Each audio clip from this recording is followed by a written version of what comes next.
pros and cons of tillage. Conventional till, back in the 40s, 50s, 60s, 70s, we had the plow, then we had the disc, a field cultivator, and we had the privilege of watching a lot of dirt fly around all over the place during the wintertime when there was nothing left in the field. Conventional, I love conventional for several aspects. When you're bringing grass or pasture out of set aside and bringing it into production, conventional is about the only way you can do it. The conventional, again, back to what I made comment earlier about iron. There's no weed resistant to iron. As long as you have a good disc or a good field cultivator, not too many weeds are resistant to iron.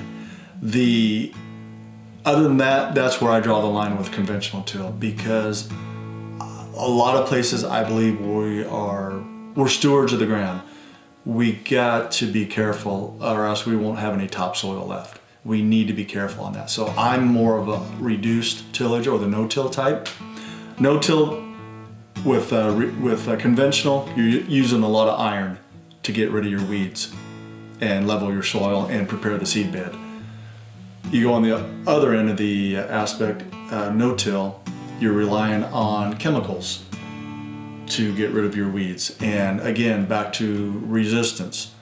Can we keep fighting the battle with the resistant weeds and keep going no-till? I like no-till for the nutrient. It keeps a lot of your stalks, a lot of your leaves, a lot of your roughage on the ground after harvest. Therefore, when that stuff breaks down, the nutrients are building a good seed bed and your organic matter goes up. But there again, conventional, you got good weed control with the iron. With no-till, you have no weed control with any iron. So that's some of the different aspects, different ends of the gamut, if you will. Reduced tillage, I see a lot of farmers doing reduced tillage, and they're also planting, seeding cover crops in the fall. And I see a lot more conventional farmers seeding cover crop in the fall, because everybody's starting to realize that, hey, we only have this soil, and if we want to pass it on to our kids or grandkids, that we need that soil. So I'm glad to see that on all areas.